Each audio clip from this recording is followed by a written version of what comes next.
Hello. My name is Mara and welcome to Books Like Woe.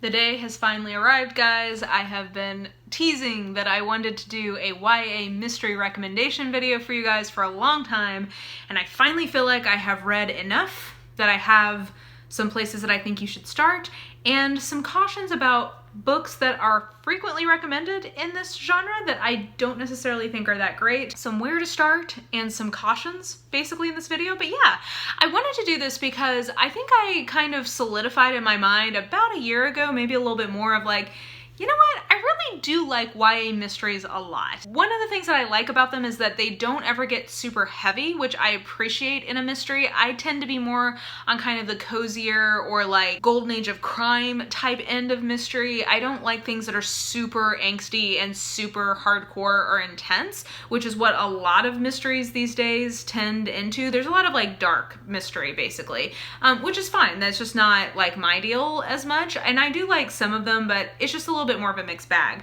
My preference does tend to be on the lighter end, and because YA mysteries are aimed at young adults, they tend not to get as dark or as real, though there's a couple of examples on here that like shit does definitely get real. So anyway, that was something I kind of realized about myself, and as I was trying to find kind of read-alike titles, I have had somewhat of a hard time finding kind of what I'm looking for, so I thought that it would be for the general good of the order if I gave you some ideas about where I think you should start, or things that at least worked for me. So I'm gonna start with the book slash series that solidified this idea in my mind. It's what launched me on this journey, and I have yet to find anything that I like better than it, sadly, though I am reading the author's latest book, which comes out at the beginning of November, so hopefully I will also be able to add that to my recommendation list here soon. But The Naturals by Jennifer Lynn Barnes. You may be sick of hearing me reference this because I talk about it a lot. I think that this is a really underrated series. I think that this is really like one of the best YA series I've ever read. It is 4 books plus a novella. I wish she would write more because the novella like suggests it's the last thing in the series, and it suggests a lot of very interesting possibilities. But what I really like, the premise of this is YA Criminal Minds. There's a slight, I wouldn't quite call it supernatural, but I would call it maybe preternatural element to this in terms of like the abilities of the main characters in here. But basically this is a group of teens who have some sort of like I said, heightened natural ability that lends itself well to working with the FBI. So they're like being groomed to do that. And there's a mystery. The heroine's mother was killed when she was a little girl, and she's like dedicated her life to trying to find out who killed her. And so like that's a piece of the backstory that kind of gets resolved over all the books. This is just, it has a love triangle. It's like has one of the best handled love triangles I've ever seen. It doesn't dominate the book. Like there's some romance elements to these, but that's never the focus. Like I wouldn't call these romances, which I think in a YA series can be kind of unusual. This is just so good, and I wish more people would read it because I think it's a good introduction for young adults into the mystery genre because it has some sort of like classic twists and stuff to it. It's really well written, so I think if you're an adult reader, you will still enjoy this. The characters are really well thought out. It's just so good. It's so good, and I wish more people would read it, and it's my #1 recommendation of where you should start in this genre. As long as you're okay, I mean, it is, like I said, YA Criminal Minds, so like there's some gruesomeness to it in theory, but like because of the way it's described or talked about, I don't ever think it gets really all that scary or anything. So like if you like the idea of like a serial killer type book but that sounds too intense, this might be a place for you to go. This is a place for everyone to go. This is such a good book. So if you are interested in YA mystery, definitely give this series a shot because I really love it and wish more people would read it. My second recommendation is one that I read a few years ago, and I have them in e-form. I don't have them in physical form, but that is the Agency series by Y.S. Lee, and that is a series, it's another 4-book series. Also, good job on these authors for picking a reasonable number of books for their series. But anyway, it's a 4-book series, and it is set in Victorian London with a heroine who essentially is saved from the gallows. She's a thief and sent to investigator training girls boarding school / like private eye spy, I don't know, like whatever. Like basically she's training to be a spy for hire, and she had again a mysterious like family backstory, like where did her dad go, because her mom has passed away, but like it's unclear if her dad has. And there is a love interest, but that's never the focus of the stories, which I think is something that is nice about YA mysteries in general, because I think a lot of YA contemporary type books end up being mostly contemporary romances, and I think YA mysteries often have a romantic element, but that's not usually the focus. So if you don't like that in books, again, this might be a subgenre that you should think about exploring. All that to say, The Agency is really good. I mean, it's like got a biracial heroine, it has mystery, intrigue, a historical setting, boarding school, spies, like it's really good. I mentioned it in a video recently and had a lot of people say that they gave up on the series because there was a huge gap between the third and fourth, the final book, when they came out, and that's a shame, because I do think that the fourth book, I think the first and the fourth book are the two best in the series, and yeah, I would just definitely recommend giving that series a try. It's a series that is complete, and it's just real good. My third recommendation is for a standalone that if you are looking for something that is darker than YA mysteries tend to go, or if you're looking for something to bridge between YA mystery and adult mystery, I think this would be my recommendation, which is The Cheerleaders by Kara Thomas. This came out earlier this year and is really good. Now, it's not a book for everyone, for sure, but I really enjoyed it, and I think its reviews have been mostly positive.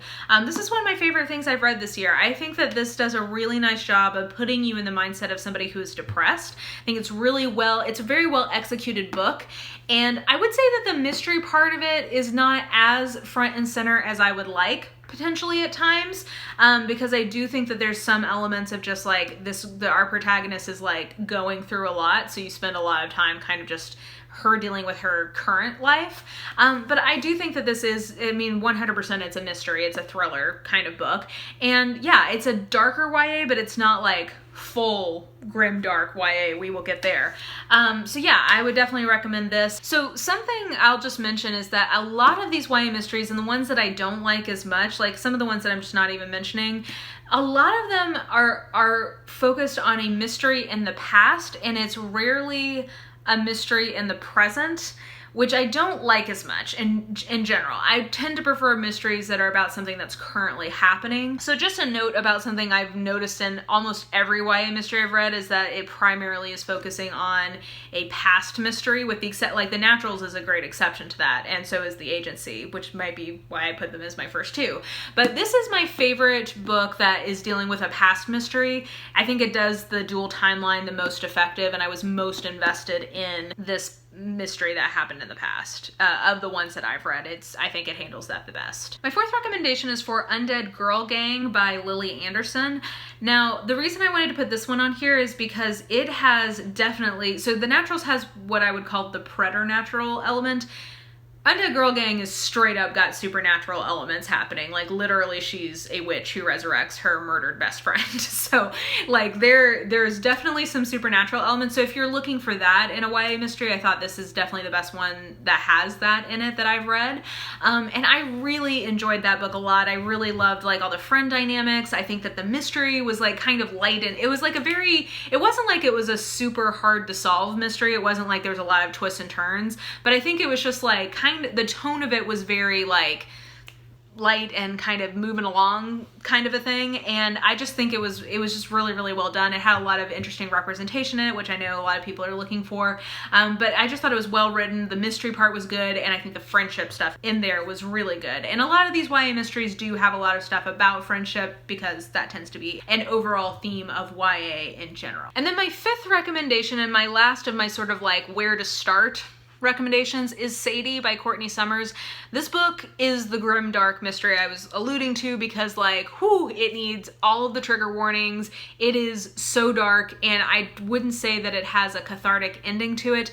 I would also say that I personally would not consider this to be YA, even though that is how it is marketed and sold. I think I could be generous and go with it being a new adult mystery, because the protagonist, by the time we're following her, I believe is 20, so yeah, do with that what you will. It's really dark, but it's really well written. It's really good, and I think thematically it's great. So again, kind of like what I was saying about The Cheerleaders being a YA to adult bridge, I would call Sadie maybe the YA to new adult bridge. So maybe you would read the Cheerleaders, then Sadie, and then maybe something like, I would say like The Broken Girls by Simone St. James. I would think that would be a good kind of first adult mystery for somebody trying to move from YA to adult. So anyway, Sadie I think is a really well-written book, and it is really, really good, but I do think that it is not truly YA, it's more new adult, but I still wanted to kind of put it on this like top 5 of where to start, because I do think that it's just really good. Okay, so now those are where I would start. Some other title recommendations that I think are not as good as the ones that I've already mentioned, but are still good and places to start. First of all, you have The Name of the Star by Maureen Johnson. We've got 2 Maureen Johnsons we're going to talk about. Now, here's what I'm going to tell you. This is the first in a series called the Shades of London series. Do not continue in the series. Read this book. It has an ending that can be read as a standalone. Accept that ending and move on, because the next 2 books I've read and are not good. But this book, The Name of the Star, I think is another paranormal YA mystery and handles the paranormal element in an interesting way. It's basically like the ghost of Jack the Ripper is on the loose in London, and there's a boarding school. This American student, it's always an American student at a European boarding school. Why can't it just be a European at a European boarding school? I digress. Anyway, she's in London at the time, and she like has some supernatural abilities, so she gets in the mix. This is just a really good book, a really good YA mystery, and again, I would read this as a standalone. I would not continue in the series. The other Maureen Johnson book that I want to recommend is Truly Devious, and this is the first in a trilogy. The other 2 books have not come out yet, so I may ultimately bump this up into my where to start depending on how the series progresses. This first book is really, it has like an amazing ending to it that definitely makes you want to keep reading.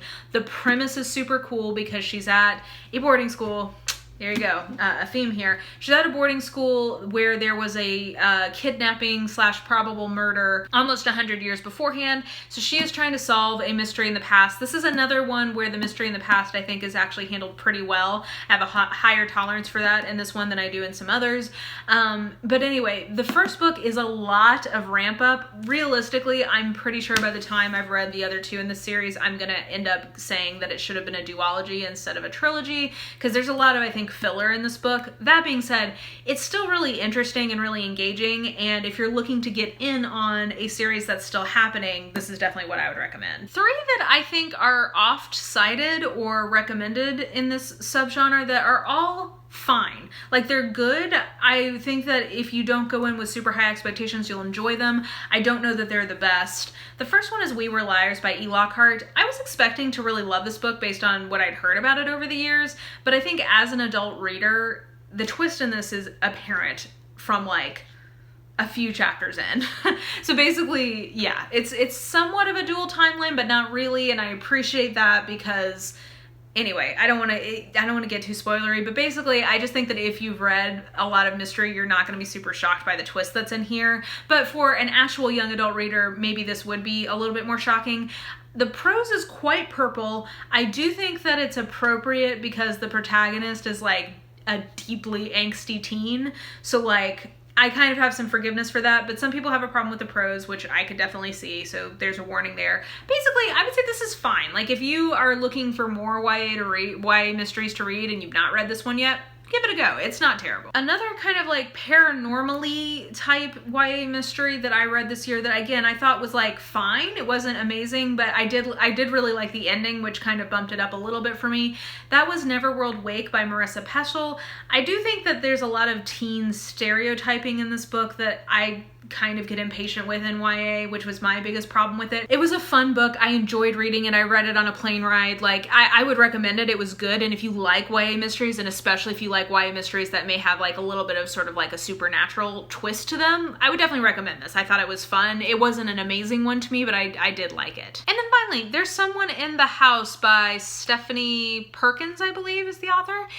This was a really hyped book last year, and it's sort of like a YA mystery take on something like a Scream, which I absolutely love those movies. I rewatch them every October. So like I was really into sort of the project of this book. I thought it was well done. I thought it was like like a nice kind of sort of like Undead Girl Gang. It had that sort of like lightness of touch to it in terms of the authorial voice that I enjoyed. So yeah, again, not like a super great memorable one, but one that I thought was enjoyable and definitely like a worthy entry if you are trying to find mysteries of this type. Okay, and then finally 3 ones that I wanted to call out that I read that I want to make sure I kind of steer you away from because I don't think they're very good, but they are popular and they have been mentioned a number of times, so I thought that I would like let you know that in my opinion these do not live up to the hype, but of course your mileage may vary as with all books. So the 3 that are pretty hyped in this genre that I don't think are very good, one is One of Us is Lying by Karen McManus. I just thought this was like really not very good. I didn't like the characterization in it. I didn't think it was that well written. The premise was really cool, so you know, do with that what you will, but yeah, I did not like that one. I did not like #murdertrending by Gretchen McNeil, who also wrote 10, and I tried to read that because that was an Agatha Christie retelling of And Then There Were None, but like both cases, I mean, no offense to the author, but I just don't think her style is not for me, and I don't think she's very accomplished in terms of being a technician. That's just my opinion, so I would steer you clear from those. And then controversially, because I know a lot of people really like this, A Study in Charlotte. It's a trilogy. I can't remember who the author is, but it's a retelling of Sherlock Holmes in a boarding school with Sherlock as the girl, Watson as the boy, and there's like a love story. I just found the writing in that one to be really strange. It was like the author was always trying to keep you like a little bit distanced from the character. It was just weird. I didn't think it was very well written is what it boils down to, and I thought it was quite angsty, and I just wasn't really into the angst. But that one in particular, I think, is a Your Mileage May Vary, because I know a lot of people really like that series. I just didn't think it was very good. So yeah, those are some recommendations on where to start with YA mystery and kind of a rundown of some of the more popular titles. I do have several that are still on my radar that I either own and need to get to or need to get from the library. Things like Little White Lies by Jennifer Lynn Barnes, the author of The Naturals. Her new book comes out the beginning of November. I have an arc of that, so I'm excited to read it. Sawkill Girls by Claire LeGrand. I heard that was really good, kind of more on the thriller, I think, end of YA mystery. People Like Us is another boarding school mystery that I've heard a lot of really good things about, so I want to read that. Monday's Not Coming is also kind of a best friend goes missing type book, so maybe something more along the lines of Sadie. I don't know, but I've heard really good things about that one, so I'm online for that at the library. I'm excited to get to it. And then The Diviners by Libba Bray. My understanding is that's sort of more of like, I think it's set in the 20s, and then it has like paranormal stuff happening, but it's like mystery plots. So I'm excited to read that at some point too. So yeah, those are some other ones that are sort of on my radar that I've not gotten to yet. What's exciting is I think that there's a lot more of these books coming out than maybe have in the past. I don't know, maybe that's just, maybe I'm just aware of them coming out. But I really like this as a subgenre. I appreciate that it's like, that this is a subgenre that exists both for mystery's sake and for YA's sake, because mystery is basically one of the most popular adult genres that gets read. So I like the idea of having YA versions for young readers to sort of learn the tropes and learn how that genre works and get interested in it. And then I think for adult mystery readers, it's great because it does have that more lightness of touch thing happening with them, which is something that I personally really like. Not all mystery readers do, but it's sort of another avenue to get that type of a mystery. So yeah, I think it's a win all around, and I hope this was helpful in maybe giving you some ideas of where you could start. I think that will do it. I hope you enjoyed this video. If you did, please like, subscribe, follow me on the social medias if you are so inclined. I have all that information listed in the description box below, and I will just talk to you soon. Bye!